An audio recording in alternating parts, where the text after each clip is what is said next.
Israel ने एक बड़े नरसंहार में गाजा में पूरे का पूरा अलौश परिवार उत्तर गाजा में, जहां इजराइल नरसंहार पर नरसंहार कर रहा है और जनरल प्लान को जो इंप्लीमेंट कर रहा है, एथनिक क्लेंजिंग कर रहा है, वहां पर 36 लोगों को मार दिया। बताइए, देखिए, शब्दों में उन लोगों का दर्द बयान करना मुश्किल है जिनकी हत्याएं हो रही हैं, नरसंहार हो रहा है और पूरी दुनिया देख रही है। ये जो सबसे बड़ी बात है, और हम लोग असहाय हैं, लेकिन एक ताकत हमारे पास है और वो ताकत है रेजिस्टेंस। जैसे ही ये घटना घटी उत्तर गाजा में, अलौश फैमिली को कि 36 लोगों को, औरतों बच्चों सहित पूरा का पूरा परिवार इजराइल ने उड़ा दिया।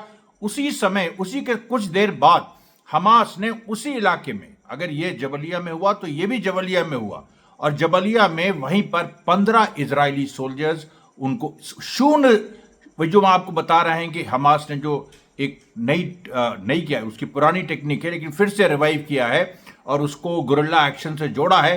15 सैनिकों को उनको इतना मारा, आप विश्वास नहीं करेंगे। यासीन 105 शेल से मारा, फिर टैंडम शेल से मारा, फिर रादिया एक्सप्लोजिव से मारा। जब तक वो दुहाई करना भूल गए तब तक हमास मारता रहा। आसपास के वहां पर कुछ ऐसे लोग जो सिविल क्लोथ्स में थे, इजरायली थे, जो एक सिविल इंटेलिजेंस के लोग थे, इन 15 सैनिकों के साथ थे, उनको भी नहीं छोड़ा। मतलब जो एक आमतौर पे जो हमास करता है, हिट एंड रन, जैसे मैंने पहले बताया था आपको, वो हिट एंड रन के बजाय हिट एंड स्टे, यानी वहां मारने के बाद वो रुके रहे और रुकने के साथ वो चैलेंज करते रहे और एक मेगाफोन में वो अनाउंस करते रहे, एलानिया वो अनाउंस करते रहे कि किसी भी हालत में कोई भी इजरायली अगर दम है तो हमास का ये जो ग्रुप है जिसने 15 लोगों को मार गिराया, ये जो ग्रुप है, ये जो करीब 25-27 फाइटर्स का जो ग्रुप है, ये यहीं पर है और ये चैलेंज करता है कि अगर इजरायली में दम है, अगर किसी नरसंहारवादी में दम है तो आ जाए, अगर उसने मां का दूध पिया। देखिए, ये सब बातें, ये जो भारत की, मैं सुन के चकित हूं, क्योंकि इस तरह की सीन्स मैंने हिंदी पिक्चरों में देखकर हम लोग उसका मजाक उड़ाते थे।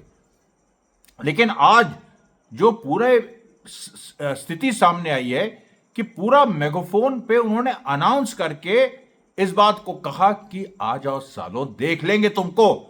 और उसके बाद आए भी लोग, 15 जब सोल्जर्स आईडीएफ के मारे गए, उसके बाद कम से कम 50 या 60, 2 लॉरीज में भर के 50 और 60 आईडीएफ की फोर्सेस वहां पहुंची। लेकिन उनके ऊपर जिस तरह से बौछार हुई गोलियों की, ये जो 25 से 27 फाइटर्स अपने जगह पर टिके हुए थे और उधर पीछे से एक छोटा करीब 9 और 10 हमास फाइटर्स का एक ग्रुप निकला, उसने जो आरपीजी शेल मारा तो वो जो 2 लॉरीज आई थी, वो लॉरीज नीचे मारा उन्होंने, तो उनके टायर वगैरह सब फट गए, धाड़ से वो गिरी जमीन पे। और उसमें देखा जा सकता है कि इजरायली सोल्जर्स उसमें कुछ वहीं पर घायल हो गए, कुछ निकल के भागने लगे, उनको गोली मारी। पूरे घटना में मेरे ख्याल से अगर 36 अलौश फैमिली के लोगों को इजराइल ने नरसंहार किया तो उसके साथ कम से कम 36 से 40 इजरायली सैनिक वहां मार गिराए गए और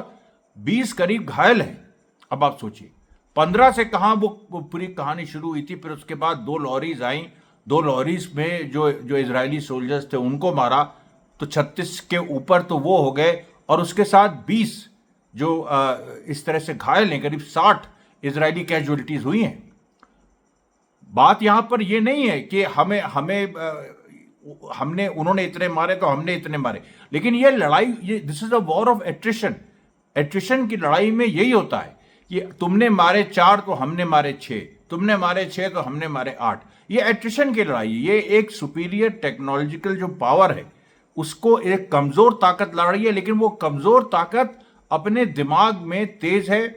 वो जैसे एक, मान लीजिए, अगर एक पूरा, मैंने पहले भी वो एग्जाम्पल दिया है कि सामने तोप हो और इधर 100 कट्टे वाले हों, और कट्टे वाले जो हैं वो जानते हैं मैनूवर करना और तोप के लोग केवल सीधे मारना जानते हैं, तो जो कट्टे वाले हैं वो मैनूवर करके तोप वालों को मार सकते हैं। ये जो सीख दी है हमास ने, और उसके साथ साथ हमास ने यह भी दिखाया कि कट्टे से लेके फिर जो हथियार आप इजरायलियों से कैप्चर करते हैं, उन हथियारों को आप खुद ही मैन्युफैक्चर करने लगते हैं। इसी तरीके से जो स्नाइपर राइफल बनाई, हमास ने अपनी, इसी तरीके से जो हिजबुल्लाह ने बहुत सारे वेपन्स बनाए, किस तरीके से जो मिसाइल्स, खासतौर पे जो खैबर मिसाइल्स ईरान की हैं, उनको कैसे उन्नत किया, और उनको लगातार, मैंने आज सुबह की वीडियो में भी आपको बताया था कि लगातार हिजबुल्लाह ने मारा है और 3 इजरायली सैन्य अड्डे ध्वस्त कर दिए। देखिए, मैं शुरू में अमरीश मिश्रा स्पीक्स में आपका स्वागत है कहना भूल गया। आप लोग देखिए, एक बात सामने आ रही है कि हमारा चैनल ढूंढने से नहीं मिल रहा। मतलब अगर कोई अमरीश मिश्रा टाइप करे, चाहे AMRESH करे, चाहे AMARESH करे, वो ढूंढने से नहीं मिल रहा। सही बात है, यूट्यूब ने लंबा काम किया, लेकिन उसके खिलाफ भी बातें हो रही है। ट्रंप ने कल ही एक बात कही थी कि उसने कहा था कि जो सेंसरशिप चल रही है, जिस तरीके से यूट्यूब और गूगल, और उसने कहा था सोशल मीडिया पे पूरी, क्योंकि देखिए क्या हुआ कि पिछले दिनों एलोन मस्क जब ट्रंप के समर्थन में आया तो EU ने, यूरोपियन यूनियन ने उसको धमकी दी कि हम तुम्हारे एक्स पे इतने फाइन लगा देंगे कि तुम, मतलब कि तुम जो हो, तुम्हें अपना बंद करना पड़ेगा, क्योंकि वो ट्रंप का सपोर्ट कर रहा था। और फिर उसने एक सवाल उठाया एलोन मस्क ने कि फ्रीडम ऑफ स्पीच का क्या होगा, जो फ्रीडम ऑफ स्पीच की तुम लोग बात करते हो। तो वो ट्रंप ने आज कल एक अपने भाषण में बोला था, जो जीतने के बाद एक बहुत सारे भाषण ट्रंप दे रहा है। कल उसने भाषण में बोला कि ये जो लोग हैं जो सेंसरशिप लगा रहे हैं, फ्री स्पीच को दबाने की कोशिश कर रहे हैं, अगर फ्री स्पीच खत्म हो गई तो दुनिया में फिर यूरोपियन जो इतने रेवोल्यूशन हुए, फ्रेंच रेवोल्यूशन हुआ, इंग्लिश रेवोल्यूशन हुआ, ग्लोरियस रेवोल्यूशन, डच रेवोल्यूशन हुआ, इन सब में यही तो मेन मुद्दा था ना कि सामंतवाद के खिलाफ फ्रीडम ऑफ स्पीच और लिबर्टी।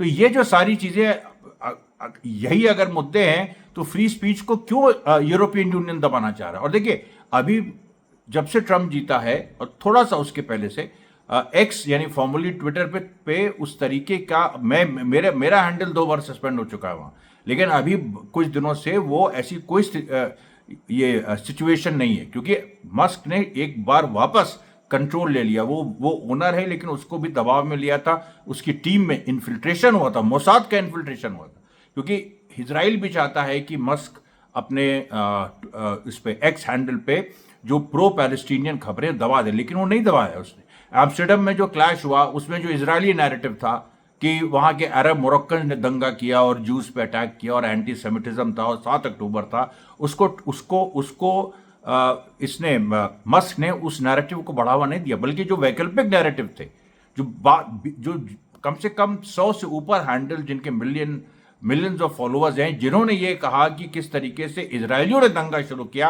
एम्स्टर्डम में मैच हारने के बाद, और उसको पूरा 2000 इजरायली पहुंचे थे, मोसाद के एजेंट्स थे, वो वहां पकड़े गए। उसके बाद जब वो वापस जो अरब मोरक्कन है और सबने हमला किया, तब ये लोग भागे हैं, और उसके बाद ये कहने लगे कि एंटी सेमिटिज्म है, और इसको यूरोपियन लीडर्स भी दोहराने लगे। लेकिन जो इस तरह से ट्रंप के सपोर्टर्स हैं या प्रो पैलेस्टाइन फोर्सेस हैं, उन्होंने खुल के एक्स पर ही इस चीज को एक्सपोज कर दिया।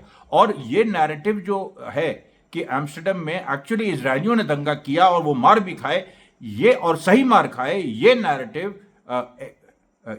ये एक्स पे चला और ये सफल रहा, इसकी जीत हुई।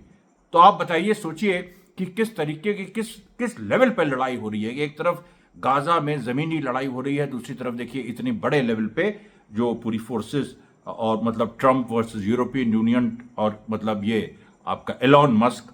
अब देखिए, अब उसके बाद एक और बड़ी घटना की, जो पैलेस्टीनियन रेजिस्टेंस ने अल यासीन 105 शेल से शहीद इमाद अकेल बहुत बड़े फाइटर हमास के रहे हैं, जिन्होंने जीरो डिस्टेंस पे लड़ाई का पूरा सिद्धांत विकसित किया था 90s में। तो इनके यहां पर शहीद इमाद अकेल मस्जिद के पास पैलेस्टीनियन रेजिस्टेंस ने अल यासीन 105 गोले से 2 IDF सैन्य वाहकों को निशाना बनाया। अब जो 15 लोगों को मारने और 15 प्लस जो पूरे लॉरीज में थे, उनको मारने के बाद ये जो अटैक है, इसमें भी पता नहीं अनगिनत इजरायली सोल्जर्स मारे गए हैं, घायल हुए, क्योंकि वो दोनों जो मिलिट्री व्हीकल्स थे, उसमें एक तो छोटी थी, नामेर थी, उसमें 6-7 लोग थे, लेकिन एक बड़ी थी जिसमें 15-20 लोग थे। तो अब आप अंदाजा लगा सकते हैं कि क्या पूरी सिचुएशन थी। उसके तुरंत बाद जो उत्तर गाजा में IDF की जो सभाएं हैं, उन पे पैलेस्टीनियन रेजिस्टेंस ने जो मोर्टर से फायरिंग की है, सीधे डायरेक्ट फायरिंग जबरदस्त। और ये देखिए, ये जो तीन देखिए, अब इस तरह से नहीं हुआ पहले कि अलौश फैमिली का मैसाकर होता है, उसके बाद 15 से ज्यादा इजरायली सैनिकों को हमास मार गिराता है, उसके बाद फिर ये देखिए जो शहीद इमाद अकेल मस्जिद है, ये भी नॉर्थ गाजा में, उसी के पास 2 सैन्य वाहनों को उड़ा देता है। और उसके बाद तीसरा जो सारे फैक्शंस मिलके, हमास, पैलेस्टीनियन इस्लामिक जिहाद, पीएफएलपी, सब मिलके एक साथ मोटर फायरिंग करते हैं नॉर्थ गाजा पे, क्योंकि उनका पूरा टारगेट है कि नॉर्थ गाजा से ये लोग आगे ना बढ़े, नॉर्थ गाजा से बल्कि पीछे हटे। वहां पर हिजबुल्ला भी उसने रोक दिया है, इजरायली फोर्सेस को रोक दिया। और इजरायली फोर्सेस पता क्या कह रही हैं, इजरायली मतलब जो इजरायली पॉलिटिशियंस है वो कह रहे हैं कि देखिए, हम लेबनान में नहीं घुस पाए सही है, लेकिन हम कम से कम वहां बॉर्डर तक पहुंच गए, और बॉर्डर में हमने अपनी एक सेना 3 डिवीजन यानी 50 से 70 हजार हमने अपने सैनिक लगा दिए। अब 50 से 70 हजार तुमने सैनिक लगा दिए, तो उनका यह कहना है कि हम अपने सेटलर्स को वापस वहां पर हम बसा देंगे, ये हमारे अचीवमेंट है। बताइए आप, कितनी हास्यास्पद बात। लड़ाई में हार गए, खुद कह रहे हैं लड़ाई में हारे कि हम जो है लेबनान में घुस नहीं पाए, और फिर कह रहे हैं कि हम कम से कम लेबनान में नहीं घुस पाए, लेकिन हम उसके बॉर्डर को हमने कब्जा कर लिया है। और तो उससे फायदा क्या, उससे फायदा यह है कि जो पीछे सेटलमेंट्स हैं, इजरायली सेटलमेंट्स, जहां 10 लाख लोग विस्थापित हैं, वो आके ये रह सकते हैं। सच्चाई क्या है, सच्चाई ये उन सारे सेटलमेंट्स पे मेतुला से ये मेतुला से लेके मिसगांव से लेके ये आपकी किरियत शिमोना से लेके शुतला से लेके शुमेरा से लेके, जितने आप देखिएगा, आप नेट पे देख सकते हैं, जो ब्लू लाइन एक जा रही है जो लेबनान और इजराइल बॉर्डर को जो सेपरेट करती है, उसके बगल में जितने मतलब उससे पास जितने इजरायली सेटलमेंट्स सब खाली हो चुके हैं। और वहां पर हिजबुल्ला रोज मार रहा है, डेली। आज मैंने आपको बताया, आज तो उसने सेंट्रल इजराइल में मारा सुबह, जो तीन इजरायली सैन्य अड्डे, वो बॉर्डर एरियाज नहीं है, लेकिन उसके बाद जो पहला वीडियो आज जो मैंने आपके सामने पेश किया, उसके बाद लगातार एक के बाद एक देखिए हिजबुल्ला ने जो कमाल दिखाया कि ये देखिए, फिर ये मरौन अल रस जो कि लेबनान में है, उसके बगल, उसके सामने 2 इजरायली सेटलमेंट है, वहां रॉकेट सैल्वो ये इन्होंने चलाया। उसके बाद मैंने आपको बताया था कि जो इयन खजालोट जो इजरायली बेस है एक लेक टाइबीरियस के पास, वहां पर फिर मारा, जो अभी पहले वीडियो में आपको सुनाया था कि उसने मारा, वहां पर दोबारा मारा। उसके बाद हौला और मरकबा के बीच में, ये भी उसमें लेबनान में है, हौला और मरकबा के बीच कुछ इजरायली सैनिक घुस गए थे, वहां मारा, उनको पीछे किया। उसके बाद श्रागा मिलिट्री बेस जो एकड़ में है, जो करीब 200-300 किलोमीटर दूर है लेबनान बॉर्डर से, वहां मारा। उसके बाद देखिए, एक इजरायली फोर्स इन्फिल्ट्रेट करने की कोशिश कर रही थी ऐनता भी लेबनान इजराइल बॉर्डर पे, यहां से वो पेनिट्रेट करने की कोशिश कर रही थी, लेकिन जब वो एतरॉन पहुंची, इसके ऐनता से थोड़ा आगे, जब वो जैसे वो एतरॉन पहुंची, वहां पर इन लोगों ने एक घात लगाई हुई थी। देखिए, ये तरीका है हिजबुल्ला का, घुसने देता है, फिर वो घात लगा के मारता है। और जब उसने मारा आपकी बार, तो पूरे के पूरे इजरायली सोल्जर्स वापस चले गए अपने पुरानी पोजीशंस पे, जो कि एकदम इजराइल की तरफ है, मतलब लेबनान से वो उनको खदेड़ दिया गया। उसके बाद देखिए, हिजबुल्ला ने शुतला और इवान मेनेकेम जो सेटलमेंट्स हैं, उन पे फायरिंग की। अब ये वो सेटलमेंट्स हैं जहां वो सेटलर्स को मतलब इजरायली जो विस्थापित हैं उनको बसाना चाह रहे हैं, लेकिन वहां वो नहीं पहुंच पा रहे। उसके बाद देखिए, हिजबुल्ला ने जारिद और शुमेरा सेटलमेंट, ये भी वो सेटलमेंट्स हैं जहां पर इजरायली चाह रहे हैं कि अपने विस्थापितों को बसाएं, वहां पर भी उसने मारा। अवीविम बहुत ही महत्वपूर्ण, जो ये भी बॉर्डर पे सेटलमेंट है, यहां मारा। यहां पर भी कोई भी इजरायली सिविलियन जो डिस्प्लेस हुआ है वो वापस सेटल नहीं हो पाया। उसके बाद मरकबा में साउथ लेबनान में फिर से इजरायली सोल्जर्स ने घुसने की कोशिश की, वहां मारा। अलाबाद में मारा। और इसी तरीके से जो और भी जो सेटलमेंट्स हैं, उसमें देखिए एक के बाद एक उन्होंने मारा। अब देखिए, इसी के बैकड्रॉप पे एक इंपॉर्टेंट डेवलपमेंट जो सऊदी अरेबिया ईरान के संबंधों को लेके, मैंने आपको बताया था कि सऊदी अरेबिया और ईरान मिलके उनकी आर्मी कंबाइंड ड्रिल्स करेंगी। अभी आज जो सऊदी अरेबिया के हेड ऑफ, जो उनकी आर्मी के हेड हैं, वो ईरान गए ईरान की आर्मी के हेड से मिलने, और बाकायदा ये टेलीवाइज पूरा प्रोग्राम था। इसमें इसका टेलीवाइज मतलब ये पूरा मतलब टीवी पे चला, ये सोशल मीडिया पे चला, हर जगह, और ये ऑफिशियल एक विजिट थी। सालों बाद सऊदी अरेबिया का चीफ ऑफ स्टाफ, जो आर्मी चीफ है, वो ईरान जाए आर्मी चीफ से मिलने। आपने तसव्वुर किया था कभी? ये सिचुएशन है। आप सिविलियंस का नरसंहार हो रहा है और उसके बारे में बात करना जरूरी है, क्योंकि वो दुनिया की जिम्मेदारी, मैं बार बार कह रहा हूं, वो दुनिया की जिम्मेदारी है। दुनिया ने जिम्मेदारी ली थी कि जो रेफ्यूजीज है, क्योंकि उनको रेफ्यूजी स्टेटस है पैलेस्टीनियंस को, और दुनिया अपनी जिम्मेदारी नहीं निभा रही है, और जितना हो सक रहा है रेजिस्टेंस से वो भी लोगों को बचा रही है। वहां लेबनान में हिजबुल्लाह बचा रहा है, हमास यहां पर बचा रहा है। हमास ने भूखमरी नहीं फैलने दी, किसी भी हालत में उसने ये इंश्योर किया है कि खाना पहुंचता रहे लोगों के पास। आप जानते हैं इस बात को, मैंने कई बार, आज से नहीं, करीब 4-5 महीने पहले से, मेरा जो चैनल सस्पेंड हो गया उसके पहले जो चैनल था, मैं लगातार आपको बताता रहा हूं कि हमास ने किस तरीके से भूखमरी प्रिवेंट की है, और हमास के पूरे फिलिस्तीनी रेजिस्टेंस ने, PFLP वगैरह ने भी। ये जो देखिए पूरी सिचुएशन है, और सऊदी अरेबिया से जो जाके ईरान के वो हेड से मिले हैं, और दोनों देश साथ में नेवल ड्रिल्स करेंगे। अब बताइए, ईरान इजराइल को स्ट्राइक करने जा रहा है, वो कभी भी स्ट्राइक कर सकता है, और उसके बाद सऊदी अरेबिया और ईरान मिलकर नेवल ड्रिल्स करेंगे। क्या मैसेज दुनिया को जा रहा है? यही जा रहा है ना कि अमेरिका का इन्फ्लुएंस खत्म हो गया। सऊदी अरेबिया जो अमेरिका की मुट्ठी में था, वो मुट्ठी खुल गई, और जब मुट्ठी खुल गई तो उसके बाद वो खाली थी, उसमें कुछ नहीं था, और सऊदी अरेबिया ने उसको लात मार दिया और जाके ईरान के साथ वो मिलने जा रहा है। अब ये देखिए मैसेज, उधर ट्रंप अटैक पे अटैक किए जा रहा है बाइडेन और हैरिस पे, और मैंने बताया, सारे मुद्दे बताए जिन मुद्दों पे ये बातें हो रही है। और आज पहली बार नेतन्याहू ने ये एक्सेप्ट किया कि पेजर जो बॉम्ब्स, पहले तो सबको पता था इजराइल ने कराया, लेकिन एक्सेप्ट इजराइल नहीं करा था, नेतन्याहू ने एक्सेप्ट किया जो पेजर बॉम्ब्स हैं वो उसी ने चलाए, वो इजराइल। अभी इसके पीछे भी बहुत बड़ी राजनीति। नेतन्याहू को क्यों एक्सेप्ट करना पड़ा? उसको इसलिए एक्सेप्ट करना पड़ा क्योंकि वो जानता है कि ट्रंप उस चीज को बोल देगा।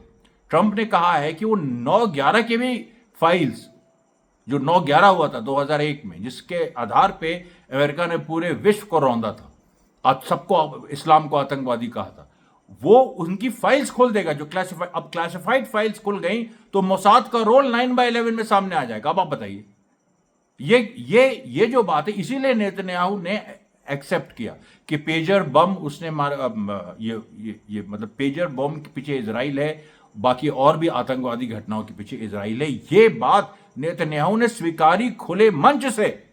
अब आप बताइए, ये बड़ी बात है कि नहीं? जो यहां के मूर्ख एनालिस्ट हैं वो कभी नहीं समझ सकते इस बात को। मूर्ख हैं, उनको जाहिल हैं, उनको कुछ नहीं आता, और मैं उन पर हमला जारी रखूंगा। इसलिए हमको, आप देखिए, ये मत कहिए कि आप गुस्सा ना होइए, ये ना होइए।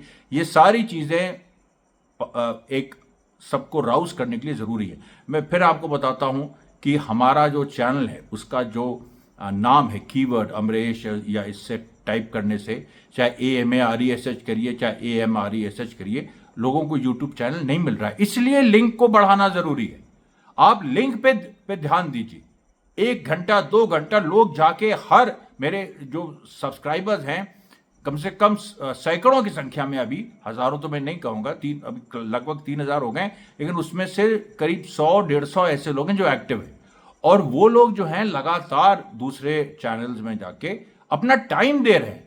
और मुझे बहुत बहुत उनसे, मतलब मैं उनको हाथ जोड़ के प्रणाम करना चाहता हूं, जो अपना वक्त दे। वक्त से बड़ा कोई कीमती चीज नहीं होती, कोई कीमती। आप हमको 2 करोड़ रुपए दे दीजिए, उससे कोई मतलब नहीं।